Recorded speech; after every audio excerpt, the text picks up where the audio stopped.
జై తెలంగాణ. అందరికీ నమస్కారం. మీ అందరికీ తెలుసు, గత 3-4 రోజుల క్రితం జరిగినటువంటి పెద్ద యాక్సిడెంట్, చేవెళ్ళ రోడ్లో జరిగినటువంటి యాక్సిడెంట్ మొత్తం రాష్ట్రాన్ని అంతా కూడా కలిసివేసినటువంటి సంఘటన. దాదాపు 19 మంది ప్రాణాలు కోల్పోయినటువంటి సంఘటన.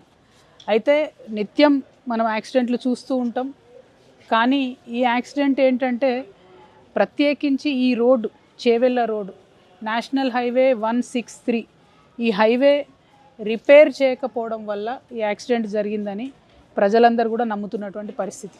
అయితే అది కరెక్టేనా కాదా మనందరం కూడా ఒకసారి ఆలోచించాలి. ఈ హైవే మధ్యలో ఉండేటటువంటి పర్యావరణ కారణాల వల్ల చాలా రోజులు ఆగిపోయినటువంటి విషయం మీ అందరికీ తెలిసిందే. ఆ హైవే ఎక్స్పాండ్ చేసే లోపట ఈ ప్రభుత్వం వచ్చిన తర్వాత నేవల్ రాడార్ స్టేషన్ మంజూరు చేయడం జరిగింది. అంతకుముందు తెలంగాణ వచ్చిన 10 ఏళ్ళు కూడా మనం ఆ నేవల్ రాడార్ స్టేషన్కి పర్మిషన్ ఇవ్వలేదు.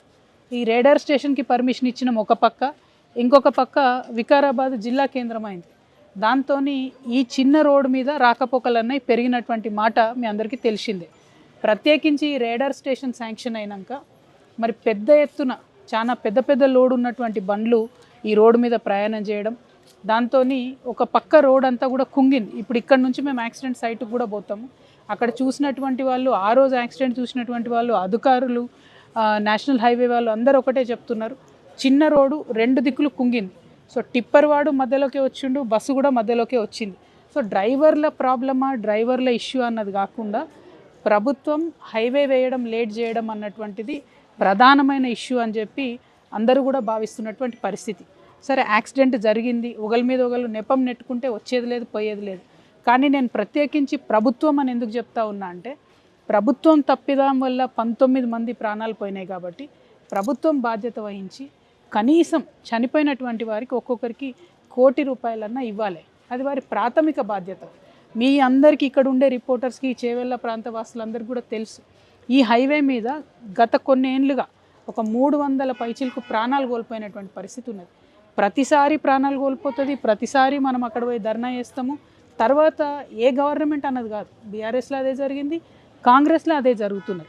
నిన్న యాక్సిడెంట్ అయినాక చేవెళ్ళ పట్టణంలో చౌరస్తా మీద ధర్నా చేసిరు చాలామంది. పోతే ఎంత ఘోరం అంటే 19 మంది ప్రాణాలు పోయిన విషయం ప్రభుత్వం పక్కన పెట్టి ధర్నా చేసిన 30 మంది మీద కేసులు పెట్టింది. నేను ఈ ప్రభుత్వాన్ని తాండూరులోనా, చేవెళ్ళ కదా, తాండూరులో ఈ 30 మంది మీద కేసులు పెట్టింది. నేనేమంటున్నా అంటే ప్రభుత్వం ఫస్ట్ ఆ కేసులు వెనక్కి తీసుకోవాలి.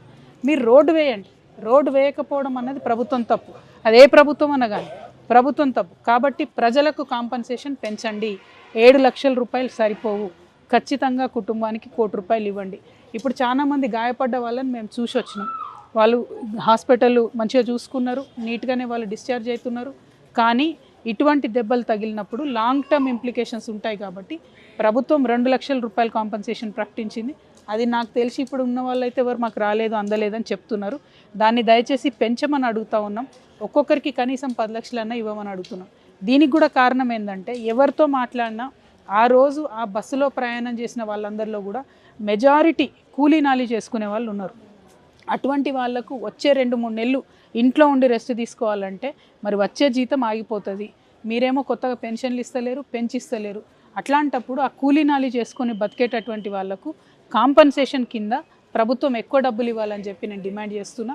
మీరు ఇచ్చే 2 లక్షలు మందులకు కూడా సరిపోవు, కాబట్టి వాటిని పెంచండి. కాంపన్సేషన్ కనీసం ఒక్కొక్కరికి 10 లక్షలన్నా దయచేసి కాంపన్సేషన్ కింద ఇవ్వండి.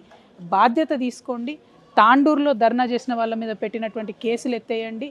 ఈ మొత్తం నేషనల్ హైవే 163 మరి ఎవరో ఏ కంపెనీ నాకు తెలియదు, కానీ వాళ్ళ వెంటబడి తొందరగా మళ్ళా మెగా నేనైనా కూడా తొందరగా ఆ మెగా కంపెనీ వెంటబడి ఆ రోడ్డు పూర్తి చేయించవలసిందిగా నేను ప్రభుత్వాన్ని డిమాండ్ చేస్తూ ఉన్నాం.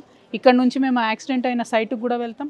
అక్కడ ప్రత్యక్షంగా ప్రజలకు చూపిద్దాం ఇది ప్రభుత్వం యొక్క తప్పిదం, కాబట్టే కాంపన్సేషన్ పెంచి 1 కోటి రూపాయలు ఇవ్వాలని నేను డిమాండ్ చేస్తున్నా. Thank you. జై తెలంగాణ.